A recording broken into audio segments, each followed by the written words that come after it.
Hi, welcome to a new episode of Engineering Rebuilt. Do you think you know a lot about construction? Maybe we can provide a fresh perspective. This is a podcast where we rebuild preconceptions of engineering, Reclaim the narrative, and share the voices of women from across the construction industry. Why not join us? Let's get started.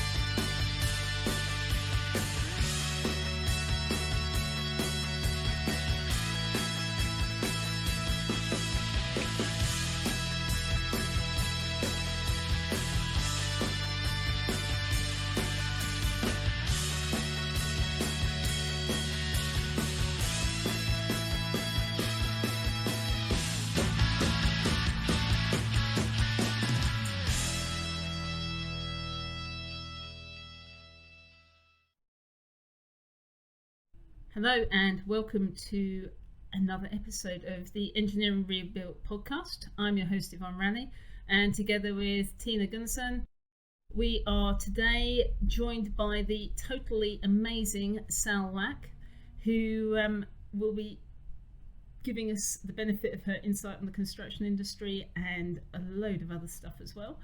Sal, why don't you tell us a little bit about yourself? All right, thanks Yvonne. So I've been in construction for just coming up for 20 years now, because I started off in 2002. My background originally was environment, so my degree is environmental science and my master's is environmental management. So I went in as an environmental manager in construction, then got dragged kicking and screaming into safety, and then I've been safety, environment and quality ever since. So I've been about 20 years in construction, infrastructure, utilities, all that sort of good stuff. Outside of work, I prefer dogs to people. And when I'm not at work, I like powerlifting. And that probably sums it up. Yeah, you know what? Dogs to people every time. I'm going to go with that as a theme for the podcast. So, at the moment, what are you up to? What are you working on? Well, at the moment, I'm just sat in a site up near Glasgow. So I'll come to visit one of our telecom sites. I've just been out visiting the gangs this morning, so you have to excuse the helmet hair. So I've literally just taken the hard hat off to come in.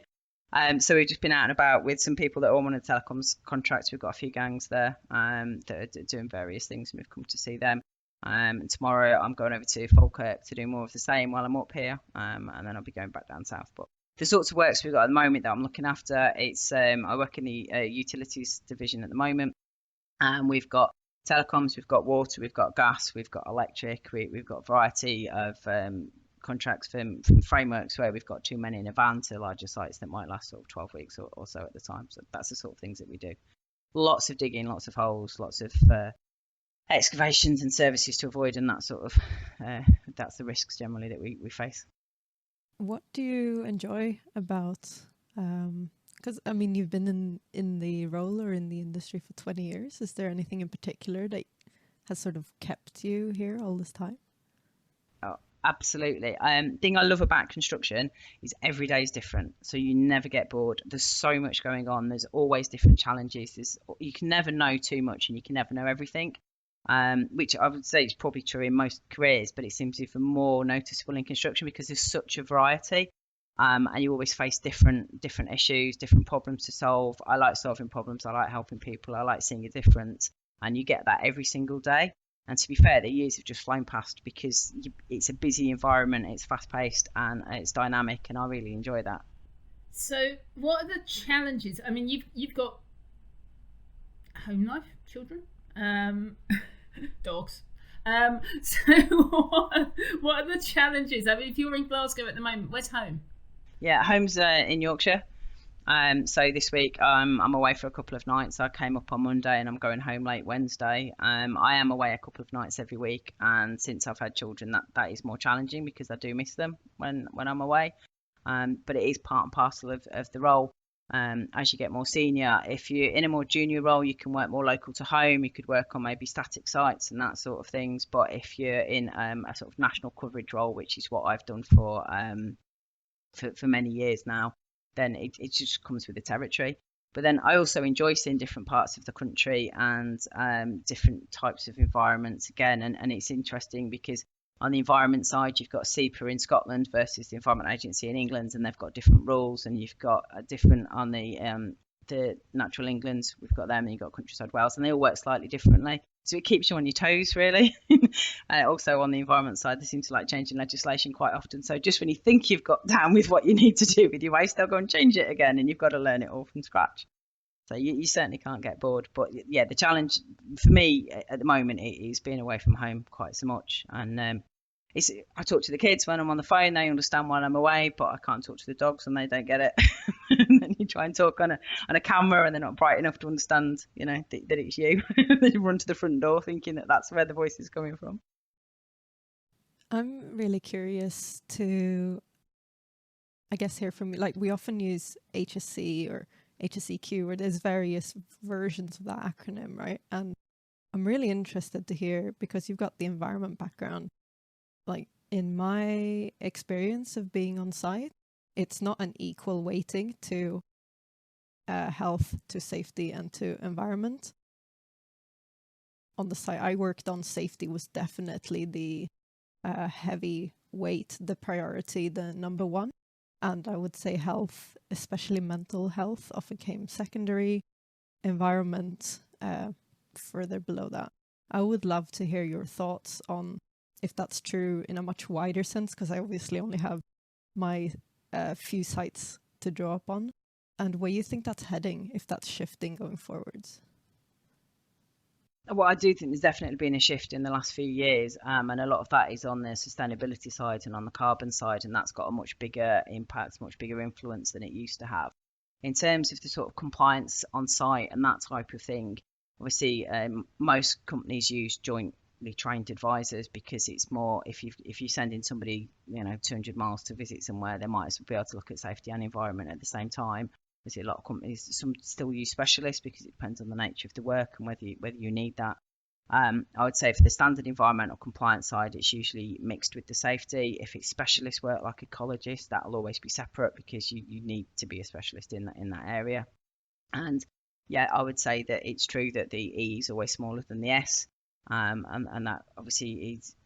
It's understandable, isn't it? We have to protect people. We don't want people to get hurt. Yes, we don't want to cut down trees that we shouldn't, and we want to protect the environment. But given a choice on whether you're going to put a person's life at risk or risk a damage to the environment, most people would obviously protect the life and go for looking after the safety. I think from an environmental background, it helps me because I can keep that E slightly higher than maybe a lot of people would, because I've got a lot of knowledge and a lot of experience in that, and I did environment on its own for many years as well, so I was a specialist in that area. So I can make sure that we still hold it in high regard. When it comes to the more top level and the senior parts of companies, you see that there's more emphasis on it now, and that's through the sustainability drive and the carbon and that sort of thing. Most large companies have got a big ESG agenda, and obviously that's looking at the social side and the governance as well, but it is also raising the profile of the environment, and particularly on the carbon side. Possibly in some areas I've seen, I would say that there's potentially at the detriment of the environmental compliance side. But in the organisation that I'm at the moment, we've got a large environmental team, and we're able to make sure that remains high profile. But it's exciting to see that change, and that you've got a lot of boards now are talking about the ESG agenda.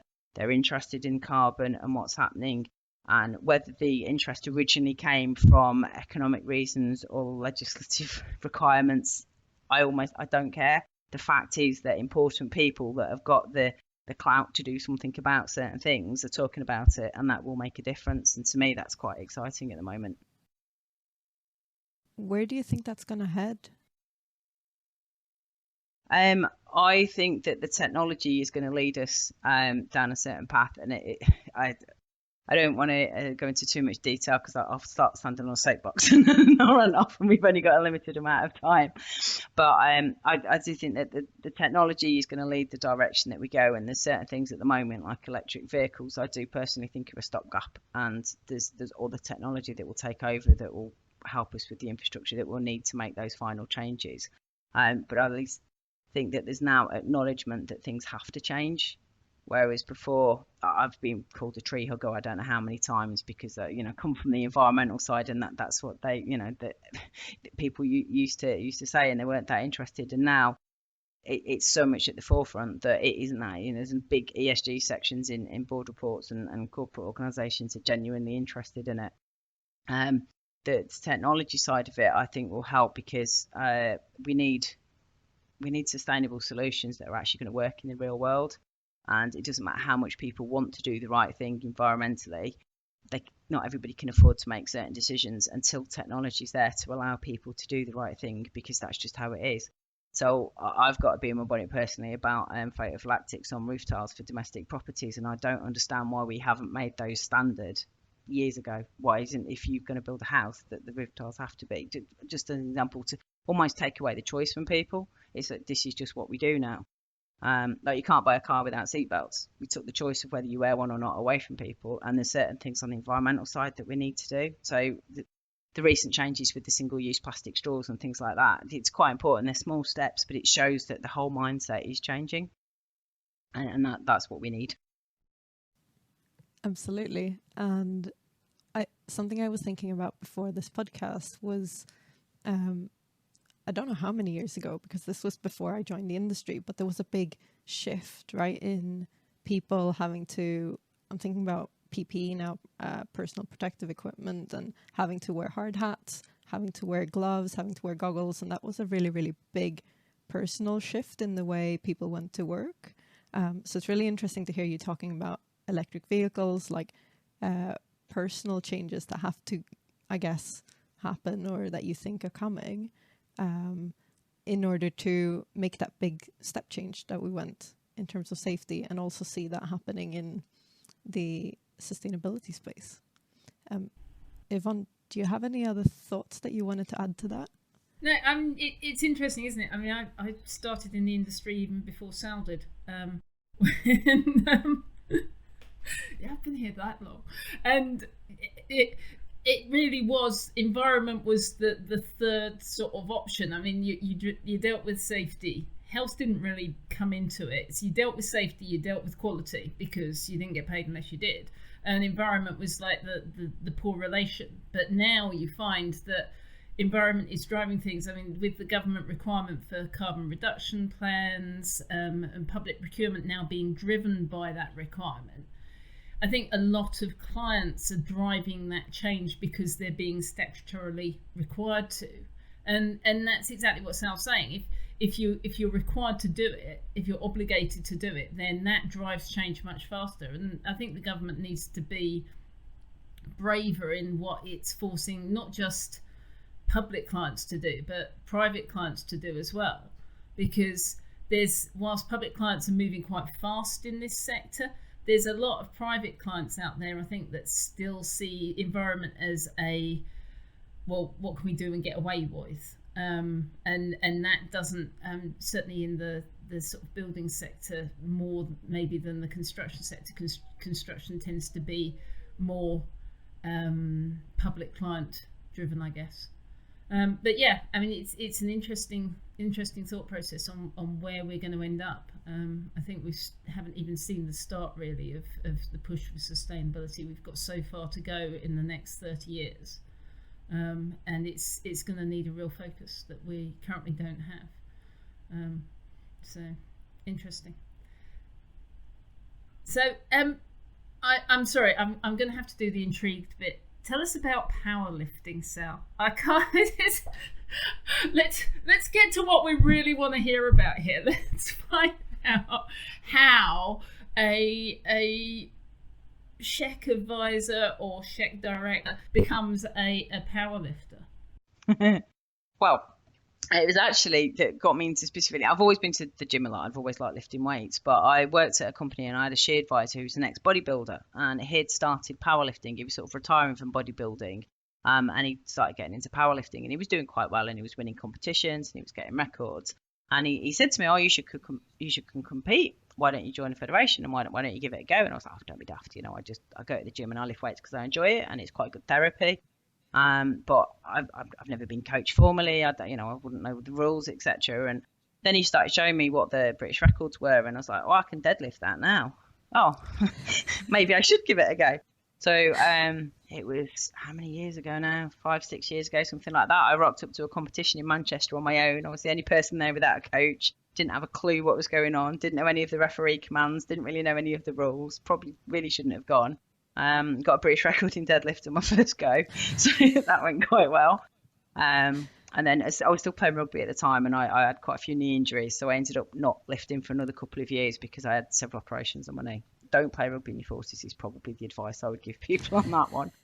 But then a couple of years ago, I thought, right, I want to get into it. I would like a sport that I can continue. And beauty of powerlifting is once you get past 40, you're classed as a masters, and then it goes in 5-year age brackets. So you're 40 to 45, 45 to 50, etc., etc. And there's no upper limit. So if you're fit enough to lift, there'll be a competition you can enter. And I thought, good, there's some longevity in it. So I approached a lady that I'd met at a competition, that one that I went to over in Manchester, who happens to be the world's strongest woman. And she's now my coach, and we have been quite successful together. So I've got about 5 or 6 British records in bench. I've got a European record in deadlift and a world record in bench as well. It's great fun.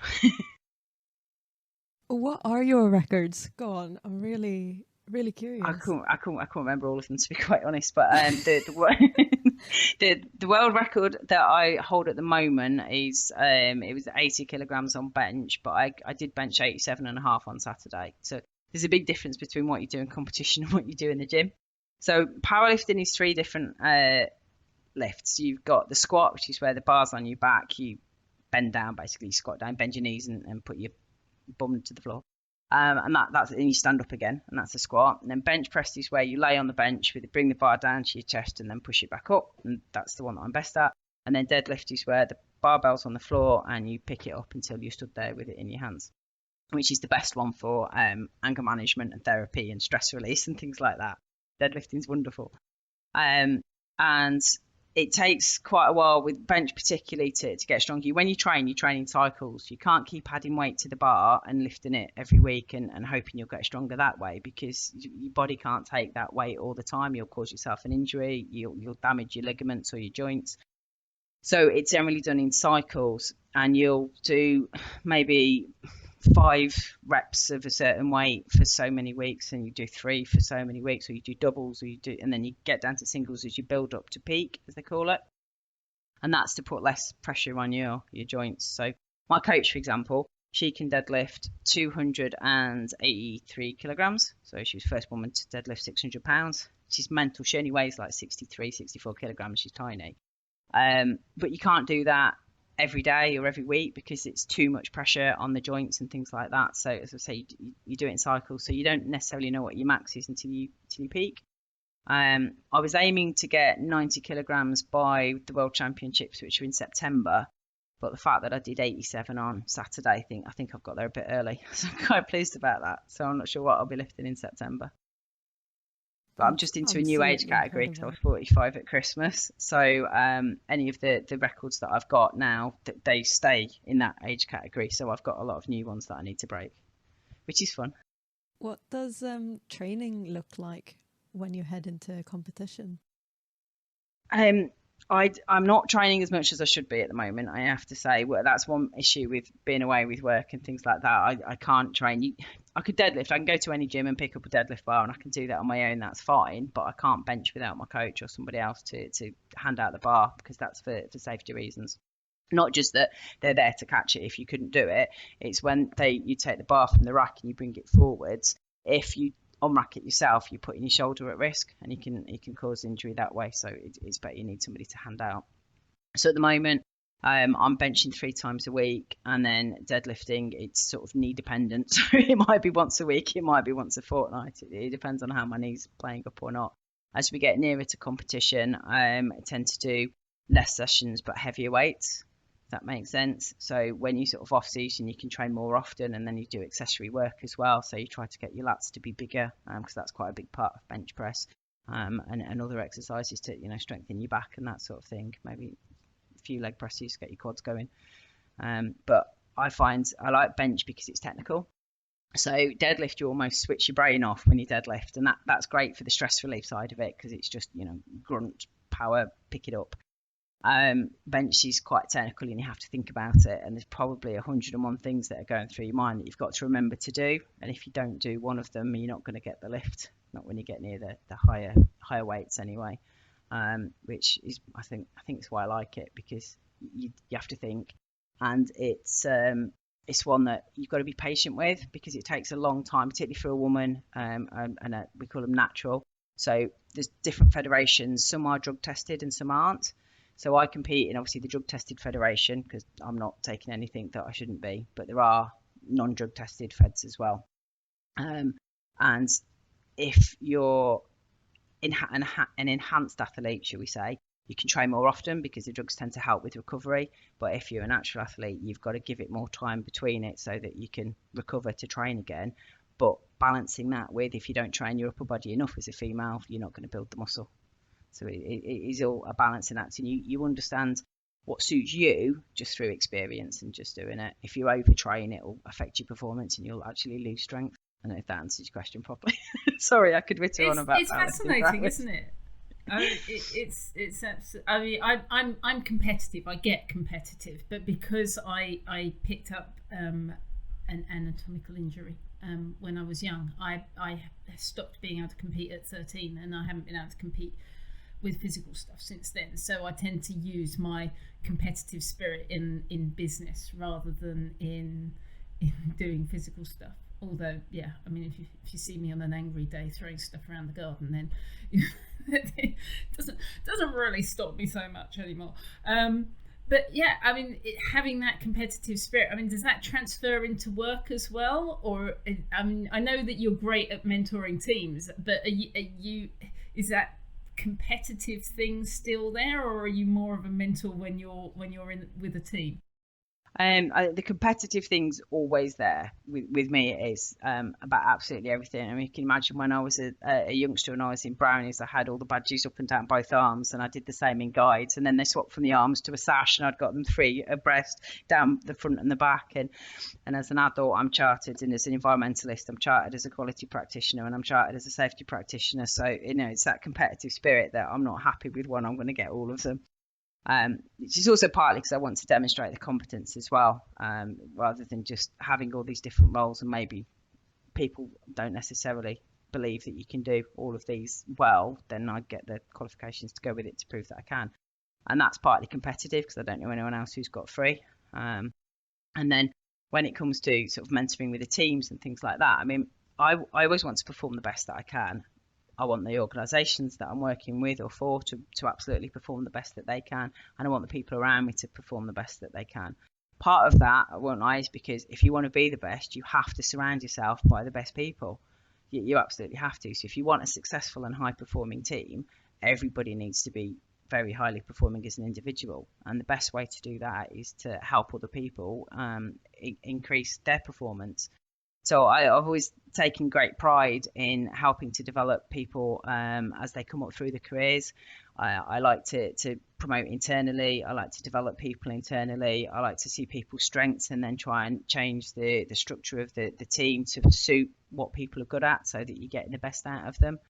I think I've said to you before, Yvonne, I've got quite a lot of people that are in my LinkedIn network that have joined the teams that I was working with over the years in quite junior roles, and are now in quite senior roles, and it makes me proud to see that. The Institute of Environmental Management and Assessment have a mentor scheme, and my claim to fame back in the day was that I think I was the first person to get mentee chartered through that. So a lady that I was helping to get chartered environmentalist status, I think she was actually the first person that got chartered status through that scheme, and I was quite proud of that as well. And it's not just in work either, I have to say. So my son fences, and we have a slight issue at the moment that the fencing coach is 68, wants to retire, his wife wants him to retire, and the club's going to fold if they can't get more support. So I ended up on a fencing course a few weeks ago, and I'm now a level 1 fencing coach. Which is hilarious because I've never fenced in my life, and I ended up, there was 5 GB fencers on the course that I was on, and one of them was an Olympic athlete, and I had them running up and down the room doing warm-ups and exercises and things like that. But I love it when I go back to the club now, and I'm sort of responsible for helping the young, it's usually children, but in their first few weeks that they come for a beginner's course. it's me that coaches them, and I take great pride in taking kids that have just turned up, never held a foil before, don't really know anything about fencing, and then you see them actually, scoring a point by the 4th week against someone that's been fencing longer, and the look of joy in their eyes, and to see them coming back and wanting to take on a sport, I get great pleasure in that as well. I'm a very, very strong believer that sport is essential for the development of children.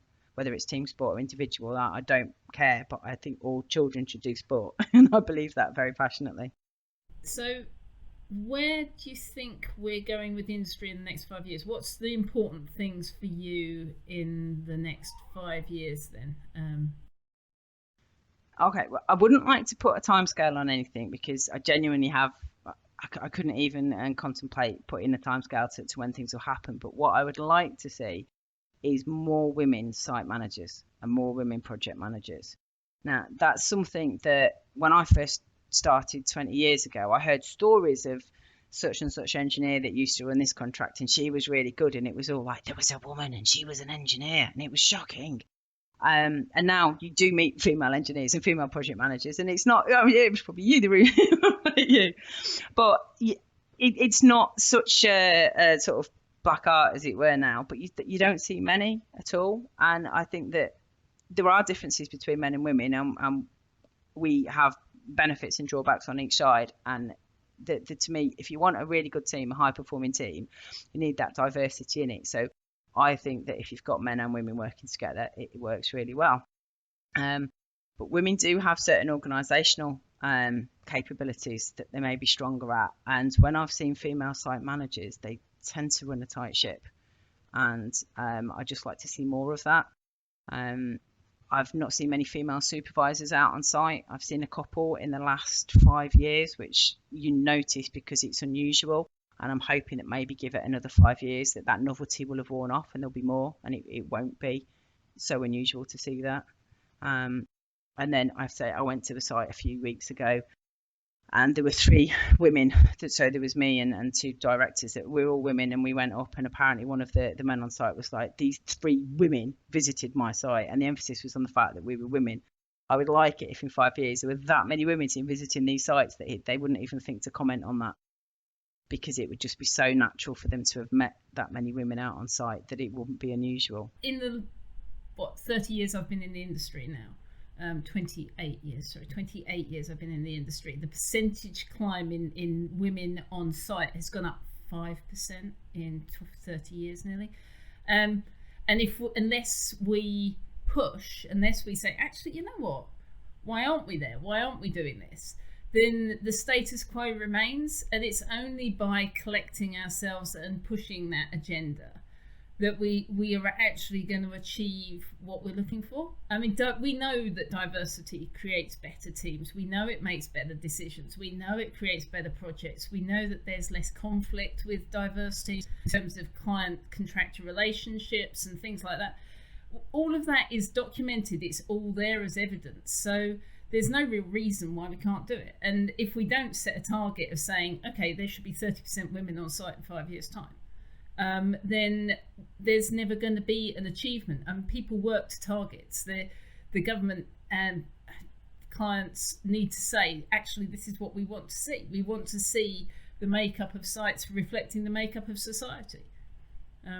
Because then that forces contractors, in the same way that the environmental implications are forced on us, and the seatbelt and all of the safety stuff has been forced on us in terms of PPE. It's only when we really pushed that the industry seems to deliver. They're like the school child who needs the teacher to be extremely strict with us in order to get their homework done. The deadline is this, guys, and the deadline's not moving. You only have to look at sustainability to see that what happens if you set a deadline. Suddenly everybody's rushing around trying to achieve. So yeah, I mean, is 5 years ambitious? Hell yeah. Is it achievable? Yes, absolutely. If the industry said that was what needed to happen, then it would happen. It's only because nobody's pushing them that it doesn't. I was going to say, I just think we need to push earlier as well. We need to get into schools and show people that careers in construction are valid choices for women. And it's not just necessarily women when it goes back into being in school. We need to make sure that people understand that construction is a valid and successful career opportunity for everybody. because there does seem to be a difficulty in getting people into the industry from a young age now, full stop, male and female. And it's like people have fallen out potentially with construction and maybe would prefer to work in a cleaner, quieter retail environment or something. That seems to be where a lot of young people aspire to go, rather than construction, where they can have a varied and enjoyable career and they can have progression. And what I love about construction is you can come in at all sorts of different levels with different sets of qualifications, and you can still work your way up. There are so many people in senior positions in construction who've worked their way up from being on the tools, and that's a valid opportunity which you couldn't do in a lot of careers.